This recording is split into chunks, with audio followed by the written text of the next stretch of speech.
Saludos y bienvenidos una semana más a El Foco, el espacio de reflexión y debate sobre finanzas personales, ahorro e inversión de Value School. Soy Luis Alberto Iglesias. Hoy hablaremos de la vida después de la pandemia. Aunque la guerra en Ucrania siga complicando el escenario de inversión, ¿qué sectores y empresas pueden beneficiarse de la relativa vuelta a la normalidad que estamos viviendo? Nuestros dos invitados nos comentarán varias propuestas interesantes. Tendremos también, como cada semana, las recomendaciones de lectura y nuestra sección sobre finanzas personales. ¡Vamos allá!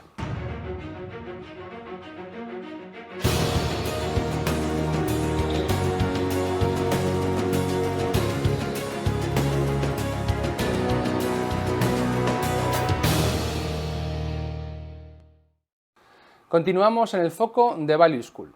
La guerra en Ucrania y los altos precios de los combustibles agravan la acuciante inflación que venimos sufriendo desde hace meses. Desde luego no se puede decir que hayamos vuelto a la normalidad, pero sí parece claro que al menos hemos dejado atrás lo peor de la pandemia.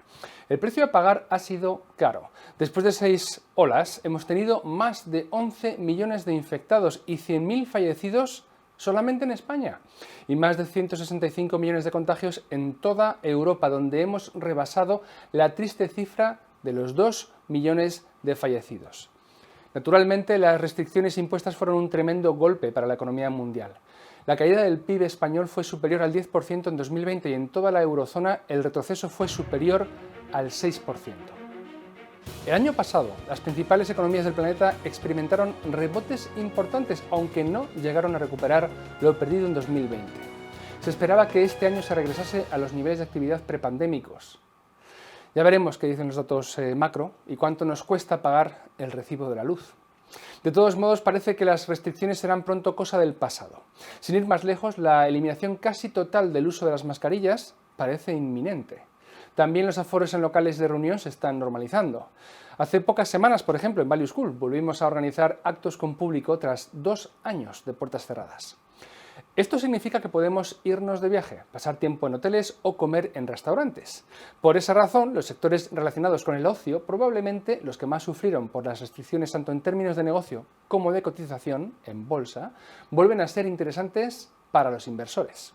Hemos dicho muchas veces en este programa que la mejor manera de invertir a largo plazo es hacerlo en buenos negocios que coticen a buenos precios. La inversión en valor se basa en pescar en río revuelto y hacerse con las compañías que no necesariamente estén de moda, pero que sean sólidas y tengan modelos de negocio sostenibles en el largo plazo. Y ese es el caso de las empresas que mejor han aguantado la pandemia. Se trata de negocios con poca deuda, con caja suficiente para afrontar pagos imprevistos por grandes que sean y que además son por lo general propietarios de sus activos productivos. Normalmente esas joyas a precio de ganga que buscamos a la hora de invertir se encuentran cuando atraviesan malas rachas y nadie las quiere. Pero si los fundamentales son buenos y el precio nos ofrece un margen de seguridad suficiente, el éxito a largo plazo está casi asegurado. Eso sí, nos hará falta paciencia y sangre fría mientras esperamos a que el mercado nos dé la razón y reconozca el precio real de nuestras inversiones. Para conversar sobre oportunidades de inversión en sectores castigados que regresan a la normalidad, nos acompañan Santiago Domingo, analista de inversiones en Magallanes Value Investors, y Rodrigo Regidor, analista de inversiones en Equam Capital. Santiago, Rodrigo, bienvenidos, ¿cómo estáis? Hola, ¿qué tal? ¿Cómo estáis? Hola, ¿qué tal? Muy bien. Muy bien. Gracias por estar aquí los dos compartiendo vuestro conocimiento de sectores y sobre todo, porque sé siempre lo especificáis, no invertís por sectores sino en compañías, pero vamos a hablar de las dos cosas porque evidentemente cada compañía trabaja en un negocio, en un sector. Santi, empezamos por ti. ¿De qué sector o en qué tipo de negocio habéis encontrado valor en Magallanes Value Investors? Como siempre, la regla, digamos, es que desvelemos el nombre de la empresa en la segunda parte de esta ronda de preguntas. Bueno, buenas tardes a todos y bueno, mantendremos la intriga hasta el final, hasta que tú nos marques. Pues bien, Venga. hemos invertido en un sector que probablemente es un sector que a día de hoy es de los menos favorecidos por el mercado, y cuando digo a día de hoy digo de los últimos 2 años, y con cierta razón, pero yo creo que a base de buscar hemos encontrado una empresa, en este caso la que vamos a presentar hoy, y alguna otra relacionada que realmente merecen la pena. Por dar unas breves pinceladas, la compañía de la que vamos a hablar hoy es una compañía que fue fundada en los años 40, es decir, ya tiene décadas de historia y que vivió su particular tormenta perfecta en los años 70, cuando tuvo que ser rescatada por el gobierno italiano, ya doy alguna pista, y fue fusionada con otras dos del sector. Posteriormente, la compañía fue adquirida por la familia Benetton, que la sacaría a bolsa para luego también así aprovechar el hecho de estar listada para realizar adquisiciones, realizar desinversiones, para focalizarse finalmente en un único nicho, que es la restauración, principalmente tanto en aeropuertos como en autopistas. La compañía de la que venimos a hablar hoy tiene dos activos principales y que sobresalen sobre los demás, que es la operación tanto de bares, cafeterías, restaurantes, tanto de marcas propias como de marcas de terceros en los principales en los principales aeropuertos estadounidenses, autopistas italianas y en otros enclaves de este tipo alrededor del mundo. Como os imaginaréis, es un nicho dentro del nicho. Es un nicho que vale alrededor de 25 billones más o menos, de los cuales alrededor del 20% está en manos de esta compañía. Luego otro 20% está repartido entre otros dos jugadores y de este modo tenemos un 60% que queda en manos muy fragmentadas, ¿no? Tanto de jugadores locales como jugadores regionales más pequeños. En este caso, como comentaba, la compañía en la que nosotros estamos invertidos tiene un foco especial en Estados Unidos e Italia, en ambos sitios siendo líder, y las otras dos compañías grandes pues también se reparten en algunos países, ¿no? Una más focalizada en Reino Unido y otra más focalizada en España y en Francia. El hecho de estar así repartido y de estar en un segmento que es tan resiliente no hace que no esté expuesta a innovaciones, ¿no? Cada vez más los usuarios le piden que permita realizar no solo los pedidos in situ, sino también online para ir a recogerlo y tomarlo, por ejemplo, mientras está sentado en una butaca en el aeropuerto. También piden productos cada vez más locales, más frescos. Por lo tanto, es una compañía que tiene que estar atenta a estas nuevas innovaciones, digámoslo así, o a los gustos del consumidor, pero gracias a su enorme historial le permite mantenerse a la última en estos aspectos y, lo más importante, ser rentable con este tipo de negocio. Y sin alargarme mucho más, me gustaría destacar eso y resumirlo en que la compañía que hoy venimos a presentar tiene dos activos principales que podríamos decir son las dos joyas de su corona. Está detrás una familia y posteriormente hablaremos del balance, que sin duda es uno de los puntos clave por los que nosotros decidimos entrar en la compañía, así como obviamente por una valoración muy atractiva. También te preguntaré, Santiago, por las causas que os han llevado a invertir en una compañía en un sector tan castigado, entiendo yo, desde el 2020 como los aeropuertos. No se ha podido viajar durante mucho tiempo y la restauración, a lo mejor en carreteras, tampoco se ha podido viajar por automóvil. Es decir, que como buenos inversores en valor habéis ido a pescar, como dice la expresión, a río revuelto. Bueno, luego volveremos sobre ello. Rodrigo, en vuestro caso, ¿en qué sector habéis encontrado valor? Bueno, pues la compañía de la que vamos a hablar hoy está en un sector, o sea, está en sector consumo. Es una compañía global con marcas conocidas por todos. Bueno, para un poco más de pistas, está en el sector de la cerveza. Esto, bueno, deja pocas opciones porque es un sector que es una de las cosas que nos atrae de este sector, ¿no? Que es un sector muy concentrado, con muy pocos jugadores, que se reparten la cuota de mercado. Y esto les permite, durante muchos años de historia de este sector, ser compañías muy rentables, con retornos sobre el capital altísimos, con pricing power y sobre todo en estos momentos que, bueno, empiezan a venir los miedos de inflación, pues estas compañías tienen una historia muy larga, varias de ellas que están cotizadas de más de 100 años en activo, de ser capaces de ir subiendo precios y de mantener sus márgenes.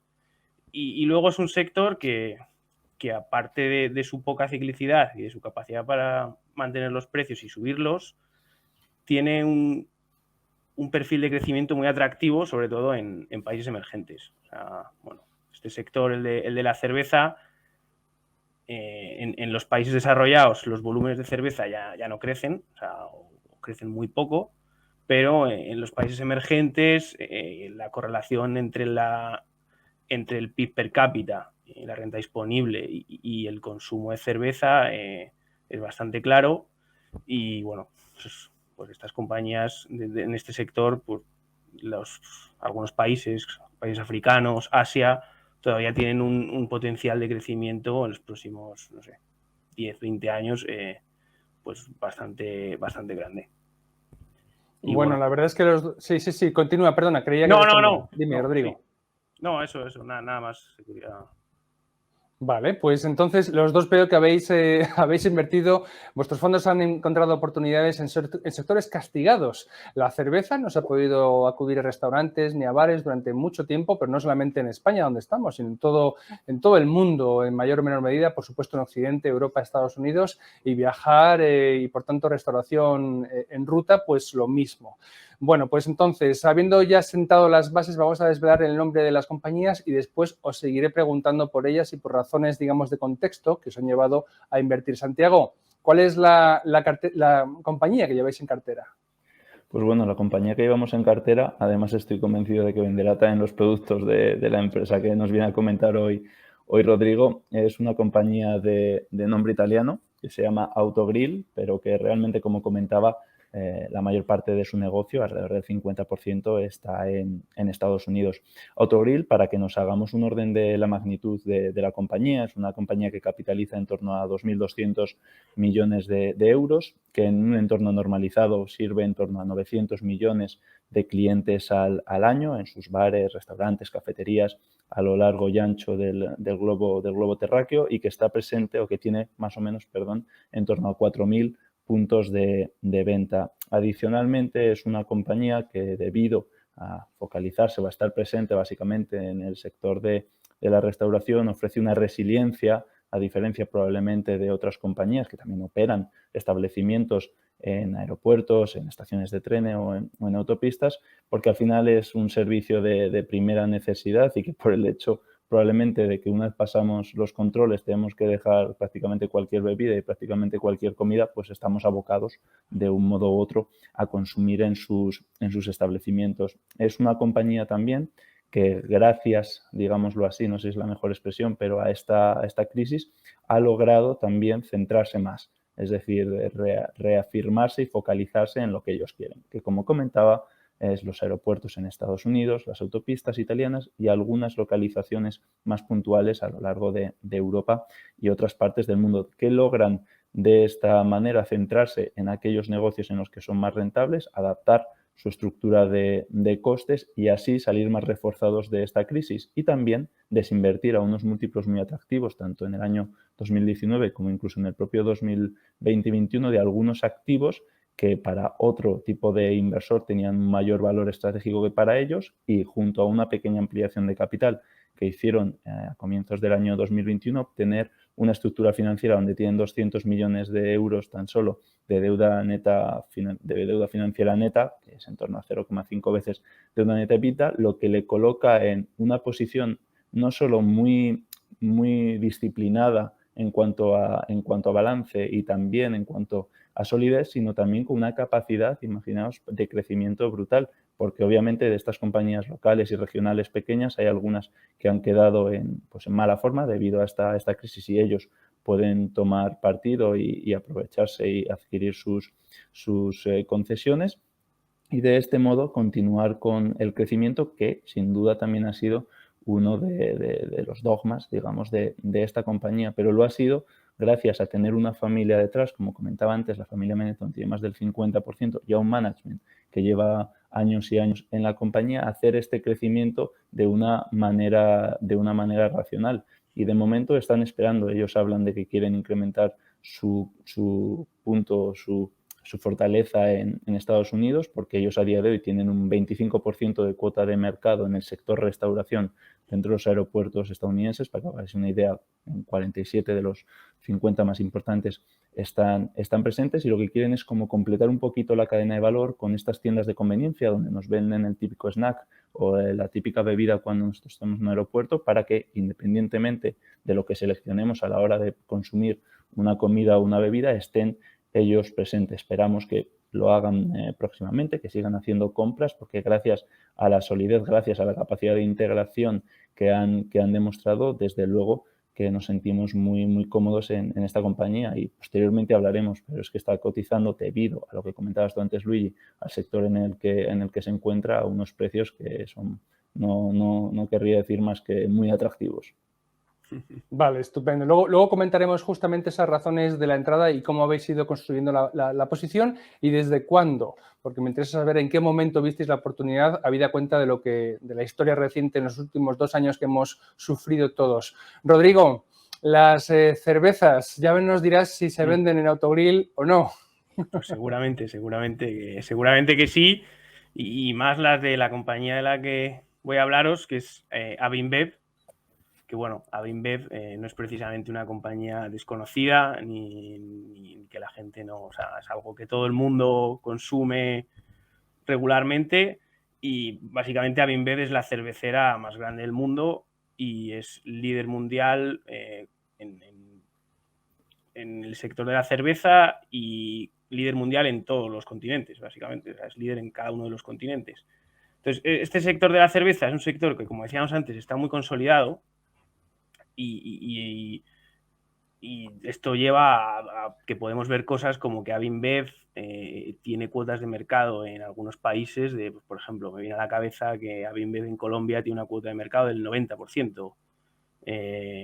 Y hay muchos países donde, bueno, pues, o sea, en Estados Unidos, pues Avinbev también tiene cuotas de alrededor del 40%. O sea, entonces, esa estructura de mercado lleva a que los retornos sobre el capital empleado sean unos de los mejores dentro de... Si tú analizas cualquier tipo de compañía de consumo y la comparas a las compañías cerveceras y a Avinbev en particular con otras compañías de consumo, pues un Unilever o este tipo de compañías, un Nestlé, los retornos de la cerveza son mejores por estas posiciones de mercado. Y bueno, Avinbev sí que se ha visto algo impactada, ¿no?, por el COVID, como comentábamos, por el tema de que en el out of home, ¿no?, en restaurantes y bares, pues no se podía consumir, pero vaya, han sido capaces de suplir un poco eso con los volúmenes crecientes en el consumo en casa. Y bueno, es verdad que se vio impactada con el COVID, pero a diferencia de, por ejemplo, de Autogrill, ¿no?, que el tema de los viajes está más impactado este año también, la cerveza, pues bueno, ha recuperado, y en cuanto a los confinamientos han ido abriendo y esos volúmenes han vuelto. Y bueno, otra cosa a destacar en cuanto a de Avinbev es que dentro del sector de la cerveza, como comentábamos antes, el crecimiento viene de los países emergentes, y Avinbev precisamente tiene las mejores posiciones en los países emergentes comparado con el resto de compañías cotizadas en el sector. Esto, a largo plazo, nosotros creemos que es bueno, pero al mercado a veces no le gusta, porque hoy en los países emergentes es verdad que tienen mucho más potencial, pero también tienen mucha más volatilidad. Las divisas, pues no todos los años van a tu favor. Entonces, a veces el mercado te penaliza por esas posiciones emergentes, cuando nosotros creemos que en realidad en un sector de consumo donde los volúmenes en los países desarrollados, como es en Europa, en Estados Unidos, no crecen, donde hay que estar es en África, es en Asia, es en Latinoamérica. Y creemos que ahí Avinbev tiene unas posiciones envidiables y que son muy difíciles de replicar por nadie. Rodrigo, comenta o menciona algunas de las Sí. marcas que lleva Avinbev para que nos suene a todos. Bueno, pues Avinbev, su marca principal podría ser en Estados Unidos Budweiser. Podríamos hablar de ahora marcas así internacionales, Stella Artois, Corona. Que Corona lleva la marca de Corona en todos los países menos en Estados Unidos, por un tema de antitrust que tuvieron que venderla. Y luego tiene muchas marcas que son líderes, o sea, líderes locales. O sea, al final tienen las marcas internacionales y muchos líderes locales. Muy bien, muy bien. Santiago, ¿cuándo pusisteis a Autogrill en el radar? ¿Antes del cerrojazo de la actividad económica en 2020, en marzo? ¿O precisamente porque eso ocurrió dijisteis, aquí van a surgir empresas a muy buenos precios en muy poco tiempo?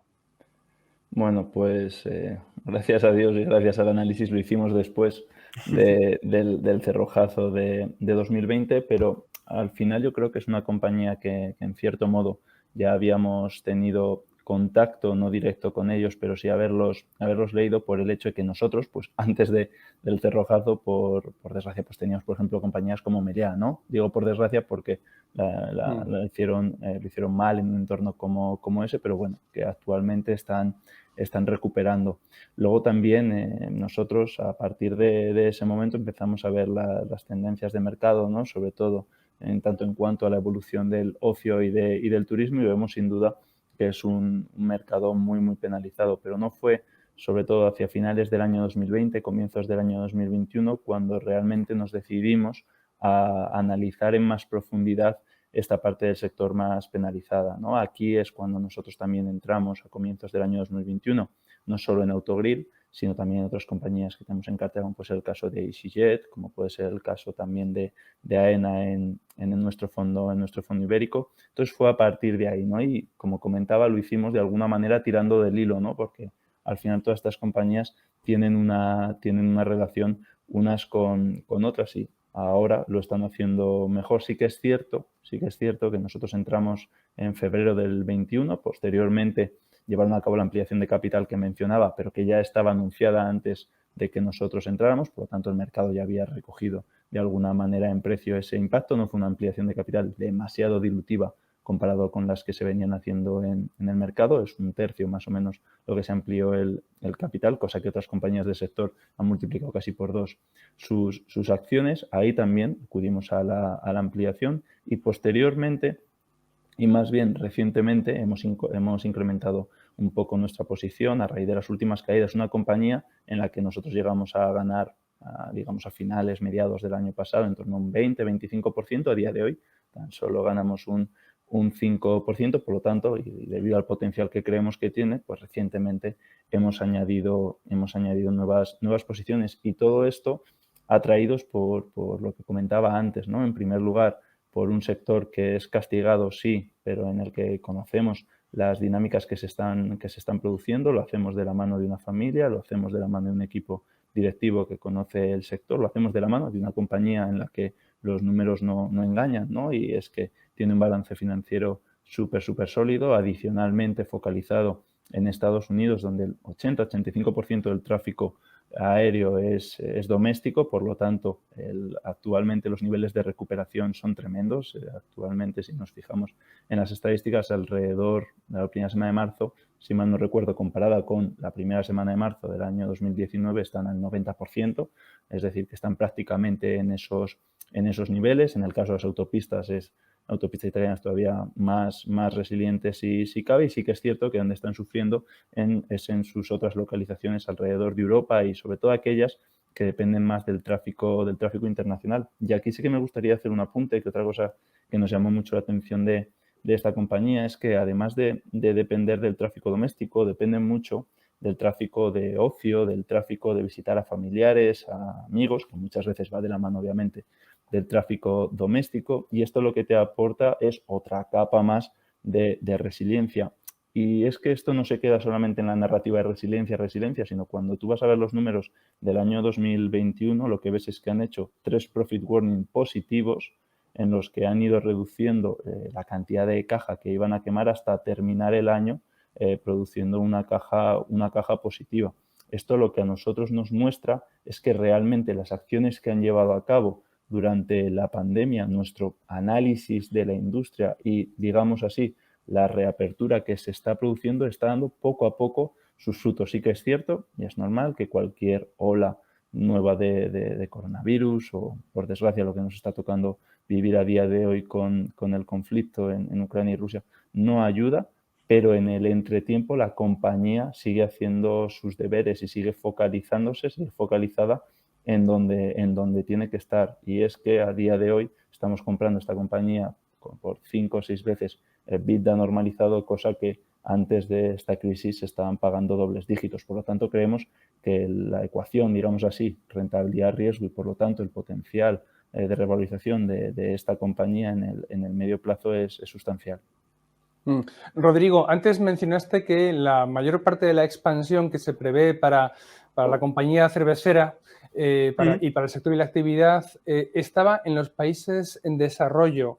Mi pregunta, y disculpa si lo hago con absoluta ignorancia de que esto pueda ser un factor relevante, la religión, es decir, el Islam, religiones que prohíban el consumo de alcohol. Occidente, al fin y al cabo, es mucho más permisivo con las bebidas alcohólicas. La expansión en países donde esto no está tan socialmente, o ya vamos a decir, moralmente bien visto, ¿cómo se combinan estos dos aspectos? ¿Cómo se puede prever una expansión, un crecimiento del negocio en este tipo de sociedades?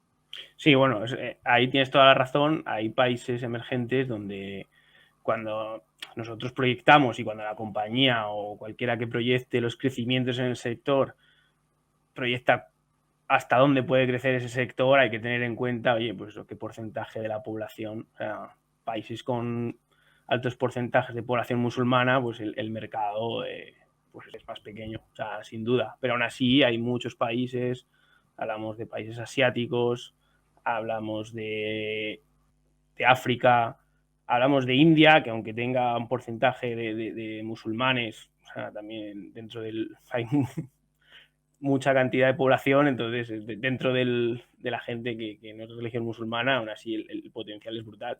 Y también hablamos de Latinoamérica, donde el sector sí que es verdad es que está quizá más desarrollado que en África y que en Asia, por ejemplo, pero aún así el crecimiento esperado todavía es atractivo. Vale, muy bien. Santiago, has comentado así para que todo el público esté al corriente, Profit Warning. ¿Nos puedes explicar en qué consiste? ¿Qué se entiende por este término en inglés? Al final es como, haciendo la traducción literal, ¿no? Sería un aviso sobre los beneficios, ¿no? Pero has dicho que fuera positivo, con lo cual poco warning me da que hay por ahí. Una traducción muy literal. Sí, al final, en este caso, normalmente los profit warnings se suelen entender como un evento negativo, porque al final, cuando alguien hace un aviso, una advertencia, mejor dicho, es porque algo no va bien. Por eso he puesto el matiz, que no es nada desdeñable de positivo, ¿no? En este caso, lo que ocurría es que la compañía, a comienzos del año 2021, hace su guía para el propio año 2021 y estima una serie de ventas, estima unos márgenes, estima una caja que va a quemar en este caso, y conforme van pasando los meses se va recuperando el tráfico, las medidas de eficiencia se van poniendo en marcha, la productividad por empleado va aumentando, el portfolio, digamos, la cartera de contratos que tienes, eres capaz de posicionarla de una mejor manera. Lo que vamos viendo es que secuencialmente, en 3 ocasiones, si mal no recuerdo, esto mejora. Mejora sobre todo en la parte en la que ellos pueden controlar. ¿A qué me refiero? En la parte de ingresos, esta compañía, si lo pensamos y le damos una vuelta, yo creo que se resume la parte de ingresos a una ecuación, que es número de pasajeros por pasajeros que entran en tus establecimientos por gasto por pasajero. Ya está. Las dos primeras dependen de cómo está, en este caso, la recuperación del turismo, y la otra depende un poco más del ciclo económico, aunque ahí aplica la resiliencia de su modelo de negocio porque es comida y bebida y dentro de lo que cabe no se ve tan afectado por el ciclo económico. Una vez tenemos detectados los ingresos que no dependen tanto de ti, vamos a los costes que sí que dependen una gran parte de ti, y es aquí donde ellos han hecho el foco, es ahí donde ellos han sido capaces de hacer una estructura de costes más flexible, más delgada, de mejorar la productividad. Sí que es cierto que conforme vayan abriendo los establecimientos, porque a día de hoy tan solo el 70-75% de los mismos están abiertos, esos costes irán incrementando un poco más, pero también lo harán los ingresos. Por lo tanto, gracias a su, digamos, destreza, habilidad a la hora de manejar lo que está en su mano, la compañía ha sido capaz de mejorar esa guía que dio para el año 2021 y terminar, digamos, con 3 profit warnings positivos que acaban en un resultado final que es no quemar caja, que no es poco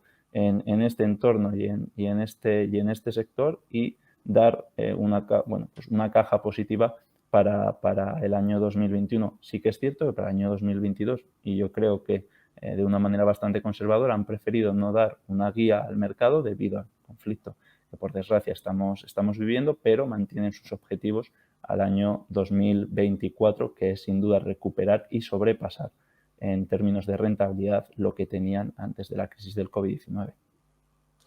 Rodrigo, los tres características fundamentales que soléis los inversores en valor reseñar de negocios que os gustan son: número 1, que tengan poca deuda; Número 2, que generen caja. Y número 3, que sean negocios familiares o donde la familia tenga un interés mayoritario. ¿Cuántos de estos criterios cumple AB InBev? Bueno, aquí AB InBev cumple 2, porque por el lado de la deuda, esta es un poco la historia que nos llevó a invertir en AB InBev y la historia que creemos que ha llevado a que AB InBev sea una oportunidad. O sea, AB InBev en el año 2016 hubo una operación muy grande en la que Anheuser-Busch, o sea, a lo que es AB InBev, compró SABMiller. O sea, básicamente esto es la operación de M&A más grande de la historia, o sea, la adquisición más grande de la historia. Esto, bueno, pues como os podéis imaginar, conlleva una operación muy complicada y mucha deuda. Entonces, la compañía se puso con un nivel de deuda bastante alto, que, bueno, para un negocio muy generador de caja y poco cíclico, pues, bueno, era posible, o sea, era algo, bueno, agresivo, pero posible. Pero bueno, nosotros en ese momento, pues la historia la fuimos siguiendo, pero desde fuera. O sea, la cotización estaba mucho más alta. Entonces, en un momento más adelante, parece que la integración de estas dos compañías bueno, se dificultó porque no es fácil una fusión tan grande. También hubo un tema con los volúmenes y la falta de crecimiento, incluso caída de volúmenes en Estados Unidos. Eso sumado con el nivel de deuda alto, pues bueno, el mercado se empezó a poner nervioso y ahí fue cuando la cotización de AB InBev fue cayendo y justo antes del COVID, pues cuando más cayó, o sea, hasta estuvo alrededor desde los $80 hasta los 50, que es donde está ahora. Entonces, ¿por qué invertimos nosotros a pesar del alto nivel de deuda? Bueno, nosotros hemos invertido cuando ya tenía un poco menos de deuda, o sea, no justo cuando la adquisición, y porque esto es una compañía que el nivel de generación de caja y de resiliencia es brutal, entonces es capaz de repagar esa deuda. ¿Y eso en qué lo vemos? Lo vemos en que esta compañía es una de las compañías que mejor se financia en el mercado. O sea, AB InBev fue capaz de refinanciar todos sus bonos y tiene un periodo medio de vencimientos que está entre los 20 y pico, 30 años de periodo medio. O sea, emite bonos que, o sea, la capacidad de financiarse en los mercados de capitales es algo que nadie, o sea, muy pocas compañías tienen.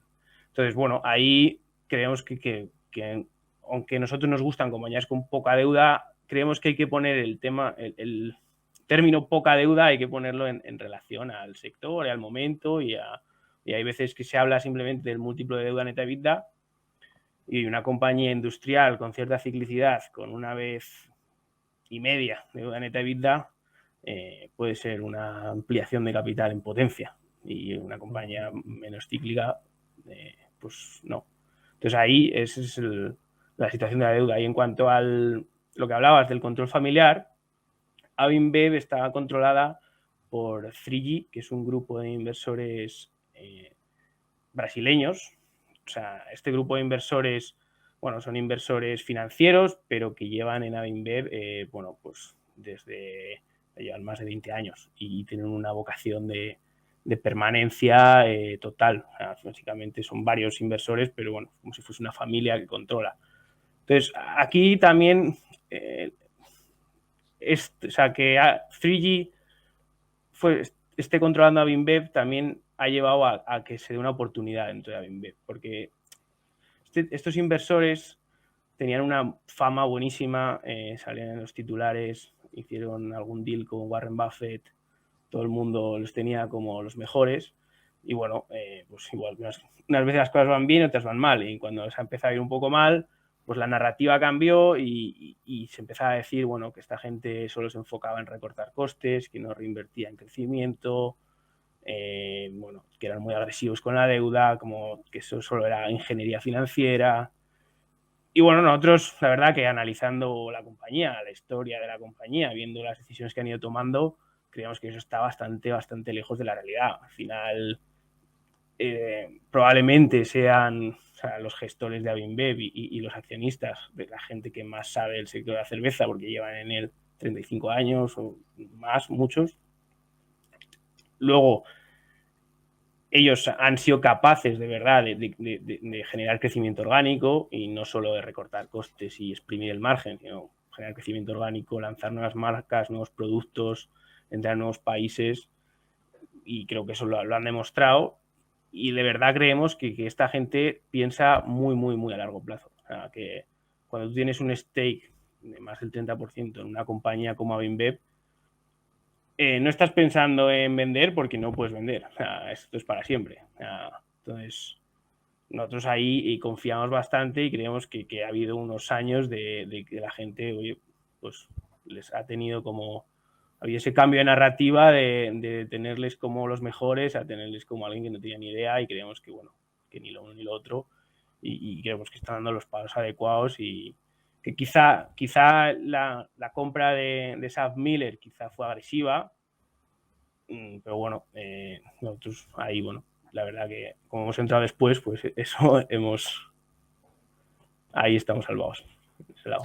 Muy bien, muy bien, muy bien. Rodrigo, oye, en el último ya tramo de la tertulia, recomiéndanos otras fuentes de información para que los espectadores que quieran hacer sus deberes en casa y conocer más sobre la compañía puedan informarse. Me refiero a, desde luego, cuentas donde están, supongo que la página web, pero también vídeos, Investors Days, todo lo que pueda ayudar a que un aficionado a la inversión pueda hacer sus números y entrenar, digamos.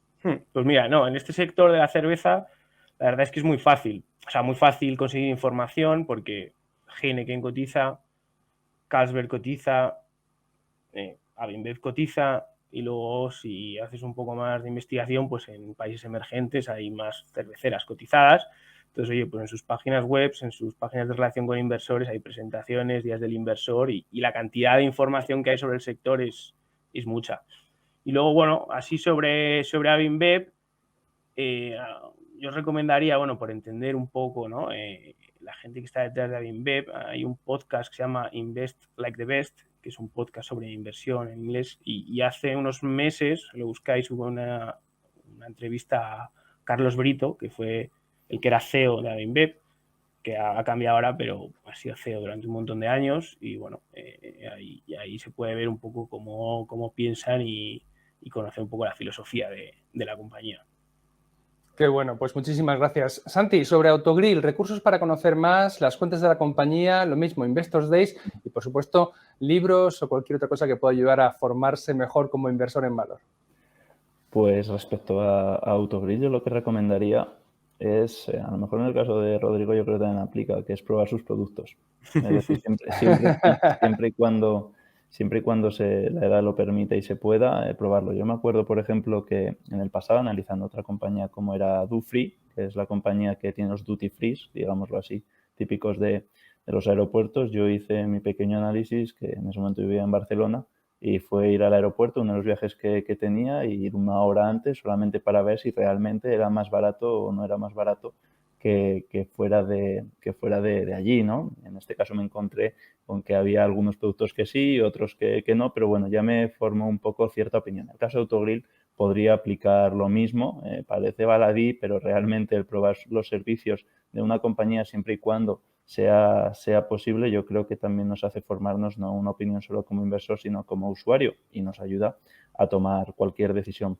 Adicionalmente, y obviamente, yo recomendaría mirar la compañía no solo en su página web, que también, sino también en sus canales de YouTube, que también tienen vídeos en los que explican la historia de la compañía, cómo ha ido la evolución y cómo se han ido adaptando a la actual situación. También recomendaría, como comentaba Rodrigo, algunos competidores, en este caso de Autogrill, como puede ser el caso de SSP. Luego hay otros, como es el caso de Arias Group, que no está cotizado, pero que también tienes cierta información, y con esto crear, ¿no?, el contexto o crearte el concepto de lo que se trata esta industria. Luego también existen informes, sí que desafortunadamente la mayoría no son libres, sino que son la mayoría de pago, pero también existe información fuera donde puedes obtener los datos del sector, y es que en este caso sí que es cierto que está muy democratizada sobre todo la parte de los pasajeros, ¿no?, de la recuperación en los aeropuertos, las proyecciones de IATA o de diferentes también organismos, incluso aerolíneas. Por lo tanto, ahí existe una cantidad de datos que yo creo que son más que suficientes para tener una próxima aproximación a Autogrill, y sobre todo eso, bucear, brujulear sus cuentas anuales, sus presentaciones, porque aquí se trata de entender el negocio y de hacer obviamente los números y cifras acordes. Y ya no me extiendo mucho respecto a libros para la inversión. Yo creo que en Value School habéis recomendado ya prácticamente todos, así que es complicado sorprender al público. Pero en este caso, uno que yo creo que hemos leído en el equipo todos recientemente es Richer, Wiser and Happier, que la verdad es que es una maravilla de libro que habla sobre los diferentes inversores, los más legendarios podríamos decir así, pero con un trabajo no hecho en un año ni en dos, sino en muchos años, y que lleva mucha reflexión por parte del autor, sin estar, yo creo que sesgado, sino dando información objetiva. Y adicionalmente, aparte de este que está más relacionado con la inversión en valor, me gusta, no sé si lo nombré alguna vez, uno que se llama 11 Anillos, que es sobre la autobiografía o biografía de Phil Jackson, el entrenador de Lakers, entre otros. Y aquí yo creo que nos da una visión, sobre todo en este caso, de cómo él ha llevado a sus equipos a la gloria, cuáles son, no digo las pócimas secretas, pero sí los ingredientes para que la receta sea eso, obtener muchos anillos de la NBA, que no es tarea fácil. Bueno, 11 anillos no lo he leído, pero ya lo pongo en la lista. Richer, Wiser and Happier, tuvimos a William Green en el Winter Summit. Tenemos el vídeo de la entrevista que mantuvimos con él en el canal de YouTube, en abierto, en inglés evidentemente, pero vamos, apoyo completamente tu recomendación. Es un libro fantástico y la charla con él tremendamente inspiradora. Lots of takeaways, como ponían algunos que comentaron en el vídeo, que se llevaron muchas cosas del vídeo. Bueno, Santiago Domingo, analista de inversiones de Magallanes Value Investors, y Rodrigo Regidor, analista de inversiones en Equam Capital. Como siempre, amigos, es un placer charlar con vosotros y aprender sobre todo del trabajo que hacéis. Muchísimas gracias. Muchas gracias a ti. Hasta pronto, amigos. Nosotros seguimos en El Foco. Nuestra colaboradora Esmeralda Gómez nos cuenta todas las semanas qué debemos hacer para tener una buena salud financiera. ¿Qué nos has preparado hoy, Esmeralda? Hola, muy buenas. Voy a formular una pregunta. ¿Comprarías algo que no existe? Cuando éramos niños solíamos jugar a vender cosas que no existían a cambio de billetes de juguete. Simulábamos comprar y disfrutar de las adquisiciones. Algo así sucedió con una pieza de arte en una subasta de Christie's en marzo de 2021, que fue vendida en una subasta online por aproximadamente 70 millones de dólares. Si esta fuera la noticia, no habría nada relevante con respecto a la venta de otra obra de arte. La diferencia es que pagaron dinero contante y sonante por una obra que no existe, o para ser más exacta, no existe en el mundo real, sino en el virtual. La obra se llama Every Days, The First 5000 Days, y es una creación del artista conocido mundialmente como Beeple. Lo que hizo fue una composición de todas las obras diarias que creó a lo largo de 13 años, apoyadas a menudo en la distopía. Por increíble que pueda parecerte, se trata de un activo intangible. Veremos qué es eso. El comprador no recibirá una escritura, ni una pintura, ni tan siquiera una copia. Recibirá una obra de arte digital, un token o vale digital, no fungible, conocido como NFT por sus siglas en inglés. Comentar que en lenguaje jurídico existen bienes fungibles y bienes no fungibles. Te lo explico. Si el bien lo puedes intercambiar en función del número, la medida o el peso, se trata de un bien fungible. El bien fungible por excelencia es el dinero. Con dinero puedes intercambiar un billete de 10 euros por 2 de 5 y tendrá el mismo valor. Puedes intercambiar un billete de 10 euros por otro billete de 10 euros con distinta numeración y a efectos prácticos es lo mismo. Por el contrario, un bien no fungible es aquel que no se puede sustituir, que es único. Una obra de arte es algo único. Se trata, por tanto, de un bien no fungible. En el caso de los NFTs, no es posible porque cada activo tiene características únicas y no puede ser intercambiado.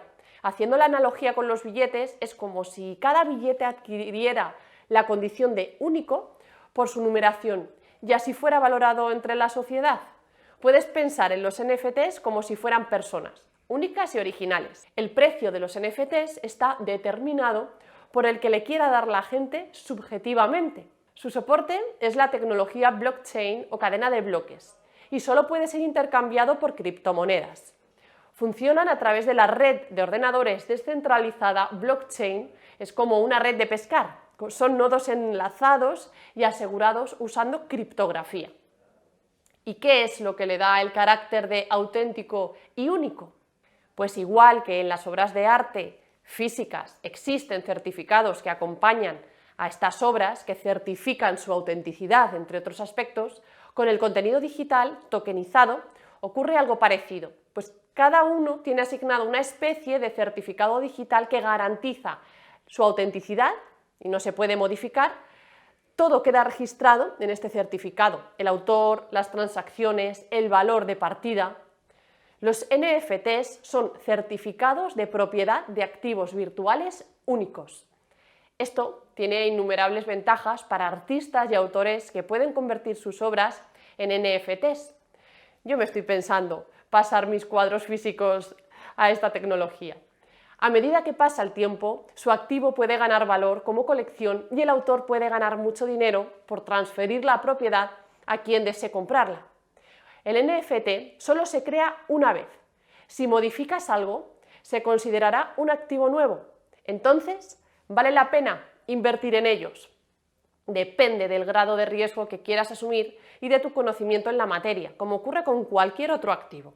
Si tú crees que puede haber compradores futuros que estén dispuestos a pagar un valor superior al que tú pagaste, es otra forma de invertir. Puede pasar que el activo tenga tanta demanda que se revalorice porque todos lo quieran adquirir, o que pierda valor con el paso del tiempo porque disminuye el interés por él.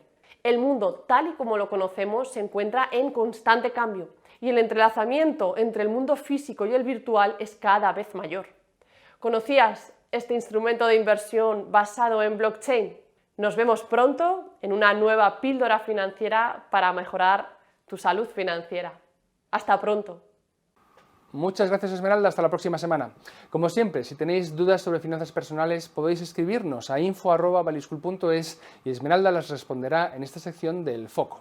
Y aquí termina el programa de hoy. Para saber más sobre nuestros cursos y actividades, visitad nuestra página web www.valueschool.es y el canal de Value School en YouTube. Nos vemos la próxima semana en Negocios Televisión. Hasta entonces.